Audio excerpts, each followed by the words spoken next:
My name is Beatrice Edu. Thank you for joining us. In our first story, the national chairman of the National Democratic Congress, Kofi Portofi, says security agencies must, as a matter of urgency, take immediate steps to stop the continuous harassment and attacks suffered by its members in the hands of NPP supporters. Speaking at a news conference, Chairman Portofi said NP Sena Okitidua, Hannah Bisiu, NDC KNUST student and musician Miss Bell have suffered from these attacks recently.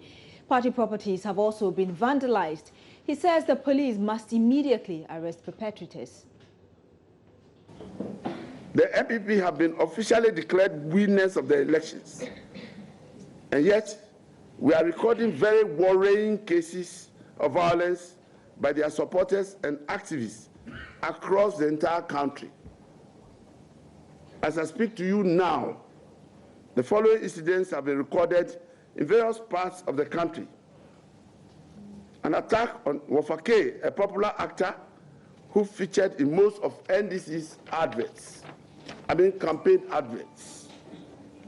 Attack and killing of NDC supporter Adunkwa Onofin. The stabbing of an NDC youth activist at the Kwame Nkrumah interchange.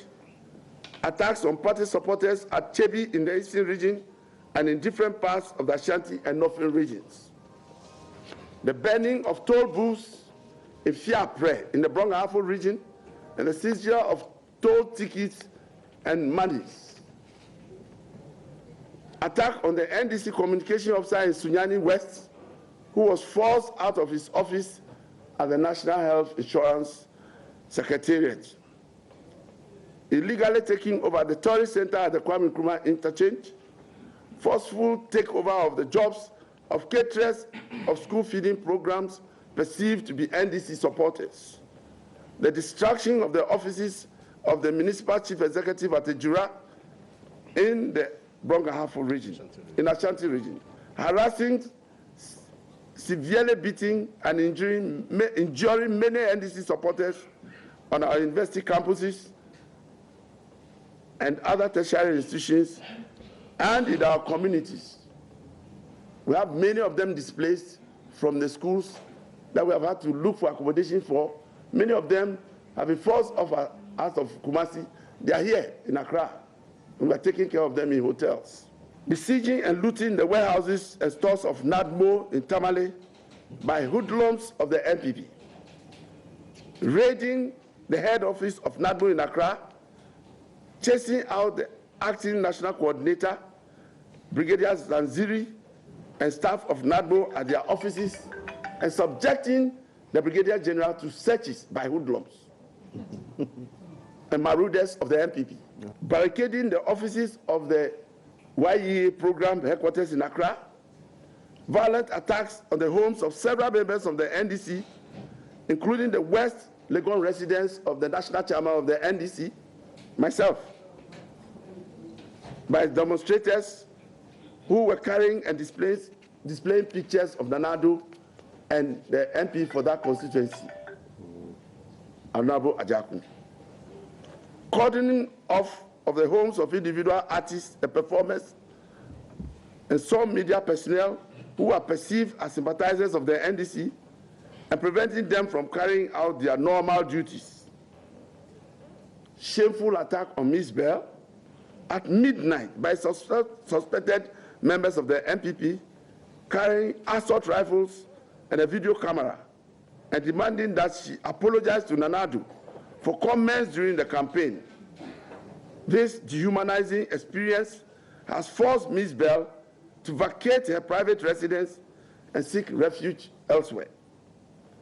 Shameful attacks on the contractors and workers at the Kwame Nkrumah interchange, popularly known as Ghana Dubai, has brought work to a standstill there. The pity of it all is the destruction of the colorful lights from the water fountain that flows to the admiration of all. The reported threats of ejection of NDC members and sympathizers from their rented premises by NPP landlords. Ladies and gentlemen, the residence of the mother of Honorable Benita Sena Okitidua, the Deputy Minister of State, who contested the elections has been raided and vandalized and money stolen, properties and cars destroyed. She herself was attacked and her car stoned within 48 hours of her mother's experience. In like manner, the NDC parliamentary candidate for Ejusu in Ashanti region, Honorable Gloria Huze, nearly met a timely death. Her car completely damaged. Nearly met an untimely death. Her car completely damaged. The case is in Dwabin Court now, in Ashanti region.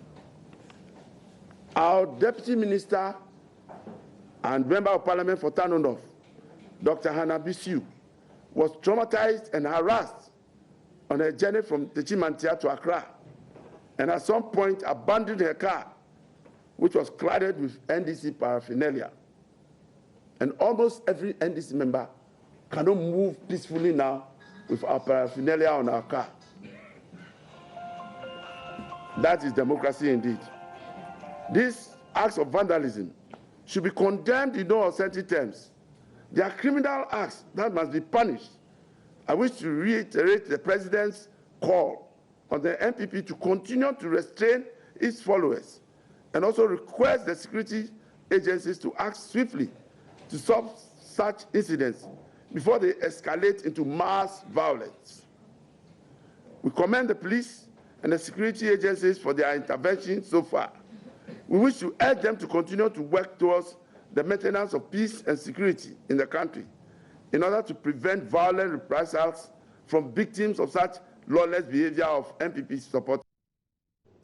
The New Patriotic Party is claiming vindication in the marked reduction in the vote obtained by the governing National Democratic Congress in the just-ended elections. The number of votes from the NDC's so-called World Bank significantly lower than what the party obtained in the 2012 election is believed to have contributed to its defeat at the polls. Voto Regional Chairman of the NPP, John Peter Mewu, attributes the drop in votes to its vigilance. He says the inability of the founder of NDC, Jerry John Rawlings' absence during the campaign period worked in their favor. He spoke on the polls. President Rawlings is a character that when you get closer to him, you gain something, very significant in that person. So it was not a surprise to me. What did you gain when you went to meet him? I think we can discuss this when we are behind the closed door. It's very interesting. And I want to say a very big thanks to him. Even at the night of the election when the results were coming, yes, he did call. And we have very good discussions. So he's the father of this country and acknowledge his contribution to this current change of democracy. So you think he helped the NPP to win? 2 to 3% points in what we gain in voter region, that figure should be given to President Rawlings. And I think the NDC as a party have to learn how to unify. I mean, it was a great mistake that they have left President Rawlings behind. I mean, you are not at the forefront of their party. You can see it. And we take advantage of that. As a politician, you must look at the weakness of your opponent and take a good credit on it. And this is exactly what we do. And we played into President Rawlings. He accepted us and he gave us the direction. So those directions was quite useful. Are you still going to go for advice from him even after the elections, or it was just purely for the votes? Oh, we're even planning to go back to him and thank him for what he has done for Mother Ghana. Beyond that, what? Well, of course, we still maintain the interaction. He's a father, as I said, as an ex-president. He still have a lot of things in his mind which he wants to give to this party. So, yeah, we'll go to him for advice. Now, spokesperson for the president-elect Nana Addo Dankwa Akufo-Addo's transition team, team member Mustafa Hamid, says they expect openness, transparency and honesty from the outgoing administration. Speaking on the Super Morning Show this morning, he noted that government often inherits assets and liabilities. For example, for one ministry, bound copies of between 250 and 3 pages of about 7 volumes. Under each of these heads, that is local government, security, attorney general, etc., we have also co-opted people who have expertise in these areas, who would sit with the head of that sector, okay, to help him read through these volumes of material. and then they would all take the notes and etc. And then when they are done reading and taking the notes, they would then compare, and then perhaps one of them will synthesize these notes, into digestible material for the head of the committee, okay, to then be able to go to government and then ask the relevant questions that would also elicit further answers and so on. Yesterday, we also agreed that there may be questions or answers that we would not find in the notes. And the government side has been generous to say that, okay, they would make arrangements through the chief directors of the various ministries for our teams to be able to visit the ministries, and also ask questions at the ministries in order to elicit further answers if those answers aren't found in the volumes of material that have been handed over to us. There's a popular saying out there attributed to a former Israeli Prime Minister, Golda Meir, who says that the picture is always different from afar. Okay, so I acknowledge that the picture may be different from afar. And so, of course, part of a government basically inherits both assets and liabilities. That's what you inherit. You don't inherit only as assets or positives. You inherit all of them. The president-elect has said that fundamentally our party is opposed to the concept of state enterprises. In our philosophy, governments should not be doing business. And therefore, thankfully, we would, as he said, we would have to empower the private sector to be able to do many of the things that we have promised. And once government is able to stand solidly behind the private sector and make the necessary guarantees, the guarantees that are necessary for the private sector to attract the necessary international support to be able to do these things, I have absolutely no doubt in my mind that these things would be done.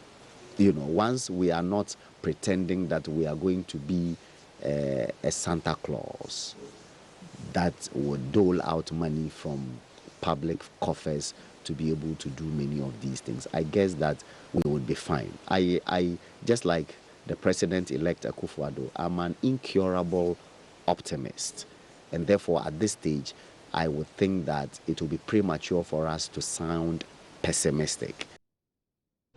La Nkwantanan Medina Municipal Assembly has stopped the 2016 District League table. Chief Executive for the La Nkwantanan Medina Municipality, Franklin Anko, speaking at the launch of the league table in Accra, attributed their success to hard work and teamwork of his staff.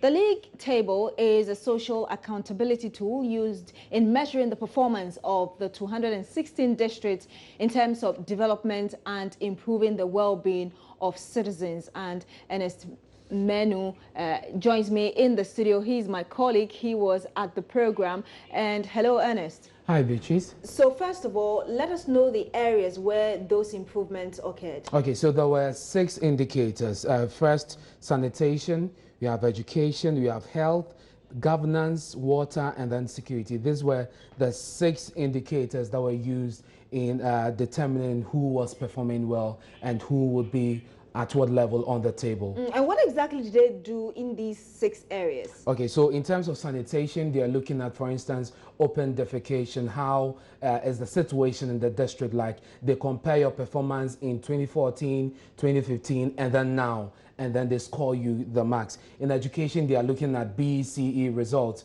How is the district performing in terms of the results that are coming out, especially when you look at the core subjects, math, English, science, and then social studies. In terms of health, they are looking at the skills of the health personnel in the district, not necessarily with the facilities, even though that makes a point. In terms of governance, they are looking at how well the district interacts with the citizens within that jurisdiction. And then water, they're looking at rural water coverage. You know, the government undertook a project to extend water to rural areas. They're looking at how wide that coverage has been. And then in terms of security, they're looking at police coverage, not necessarily the presence of police, but I know there's a world, what do you call it? There's a world standard where a police personnel would have to take charge, a police person would have to take charge of 500 people. And so that is the benchmark for the analysis that was done by CDD Ghana, and they did this together with UNICEF.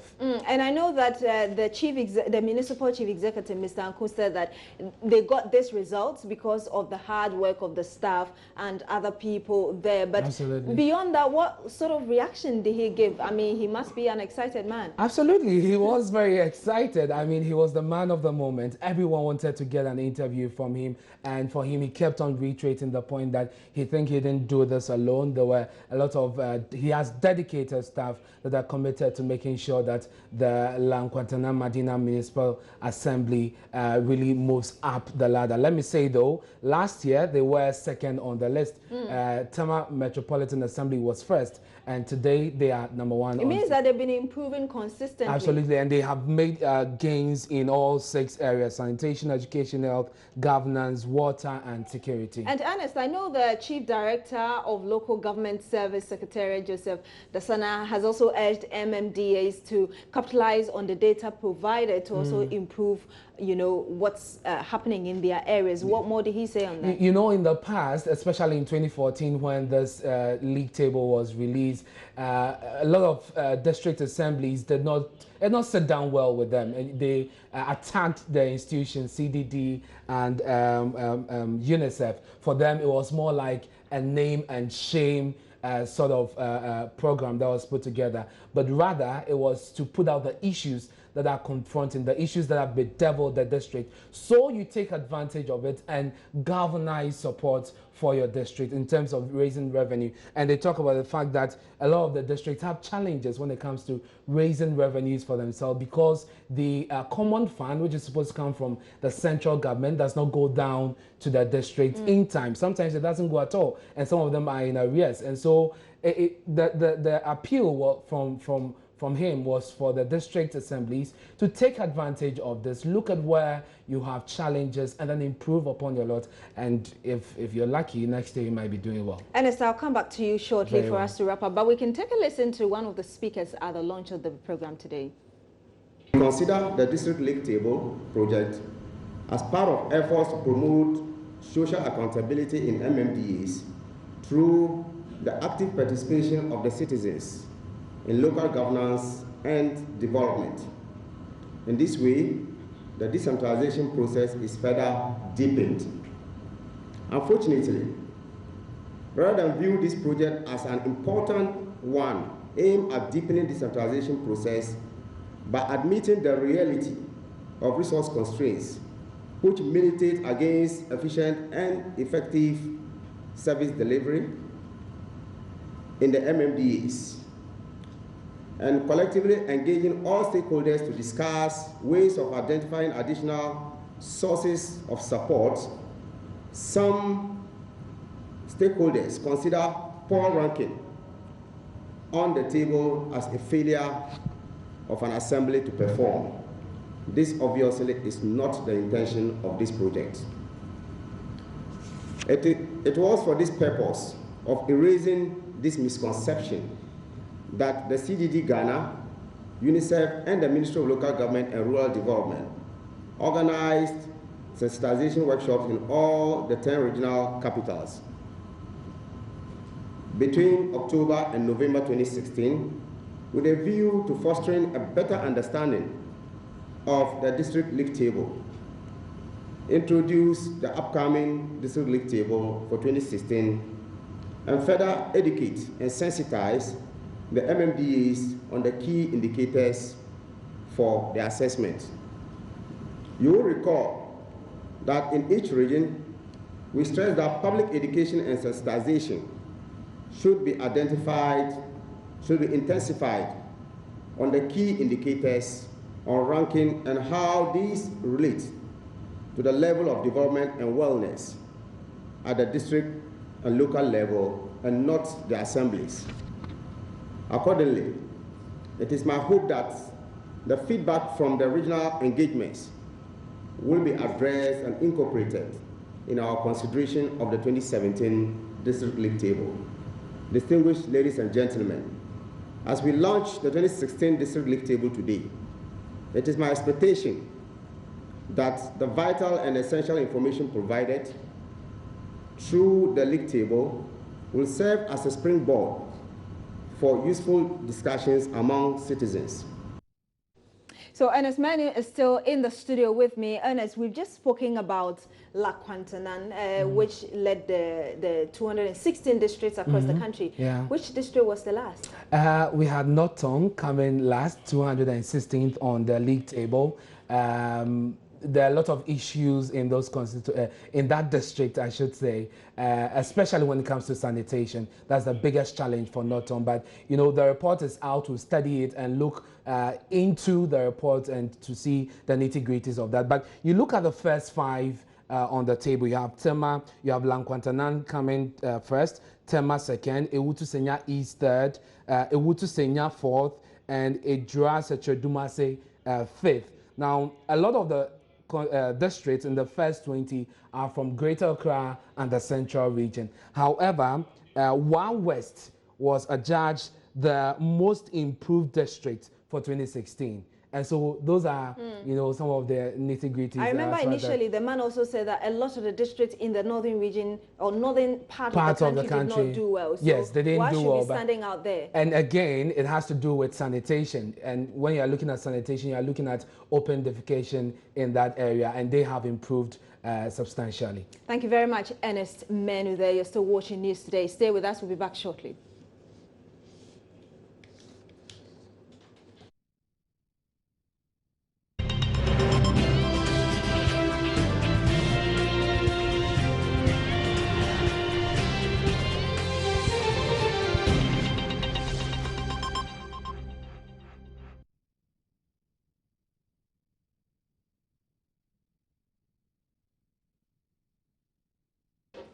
Welcome back to News Today. The UN's Children's Fund is asking Ghana's new government not to abandon pro-poor initiatives started under the current administration.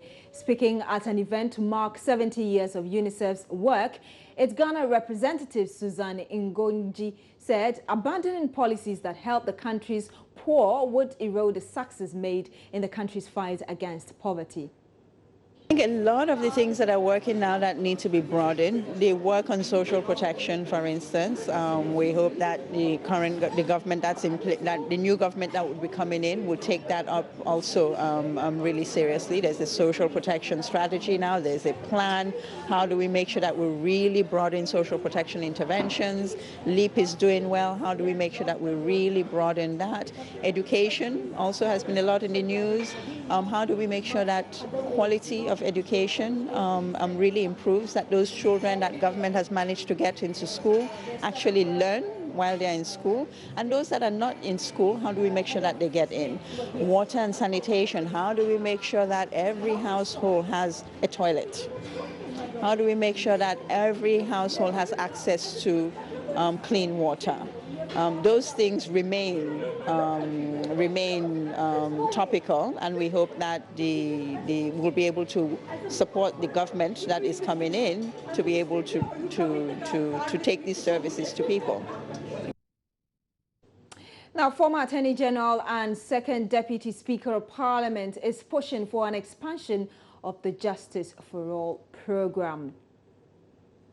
Now, Joe Garte is asking for this because he thinks it's important.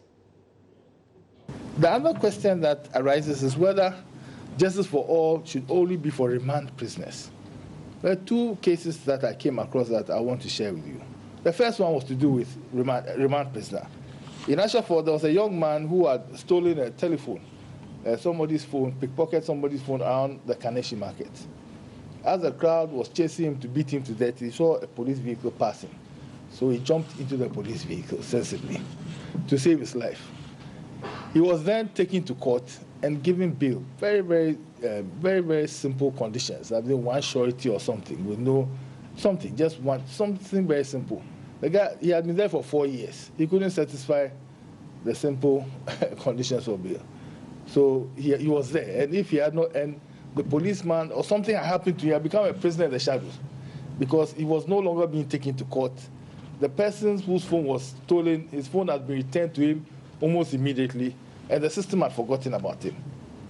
And so that was the kind of person that the remand review program addresses or seeks to address. But then I met another young lady in a prison in Kumasi, and she had been sentenced to, I think it was 3 years. And this young lady, when I went to the female prison, she wanted to speak, and the senior inmates, so to speak, were telling her to shut up and so on. And I noticed that she was at the back, so I called her, speak your mind. And she was somebody's maidservant, and she was selling water. And she had gone to town and sold the water, and it had fallen down or something, all the story. So she had lost 300 Ghana cedis. And so she went to the police station. According to her, she was underage at the time. Somebody advised her that she should increase the age. They would just fine her or something. So when she increased the age, she woke up and she was in prison for 3 years. This was for 300 cedis. And I had in my pocket about 500 cedis, which I was going to go off with my friends to go and have lunch or something in a restaurant. That was Attorney General then, thanks be to God. So I asked the legal aid officer. I gave the money to the legal aid officer. They should return the money to the woman and add interest for her so that she forgives us in her spirit. And then they should do an appeal. And Attorney General, local Attorney General in Kumasi should not oppose the appeal. And luckily the girl, I think she went out of prison. But the question that arises is that justice for all, should we only be looking at people who are on remand? Or perhaps we should go further and even look at people who have been in prison? Because some people should not be in prison. I mean, the kind of offenses. I mean, 300 cedis, 3 years. I mean, for me, that's some of the things that perhaps we should be looking at. Now, the Chief Justice, Georgina Theodore Wood, is happy the Justice for All program is decongesting the prisons. She is, however, not happy about the dehumanizing conditions still exists at the prisons. The detention conditions prevailing in the country's prisons continue to be deplorable. They are an affront to human dignity. Health conditions characterized by a plethora of communicable diseases, inadequate ventilation, poor sanitation, poor food, and many others, as portrayed by the two documentaries, Locked and Forgotten and Left to Rot, produced by Seth Kwame Boateng of Joy FM in March 2015 and June 2016, is the clearest testimony to these conditions that I have mentioned. The judiciary is committed to ensuring that the program serves the justice needs of our people positively. Traders in Kumasi have reduced prices of general goods as they continue to celebrate NPP's victory in last week's election. Johnny's checks reveal products have dropped by between 5 and 10%, especially for clothing and beauty items, Kwesi Deba reports. A visit to some market centers in the city reveals some retailers are even selling at wholesale prices. The traders, who are in a jubilant mood, believe the incoming government will effectively manage the economy. Yeah, the reason I'm I have reduced the prices. I am doing that because I feel Ghana is relieved of a burden.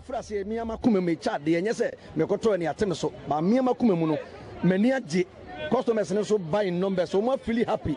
So this will be a free. So at first, I was selling for 75 cedis, but now it is 74 cedis. Oh, for a name, born 75 cedis. Say me about 74. I've reserved a special cloth to give to my customers this Christmas. Hey, and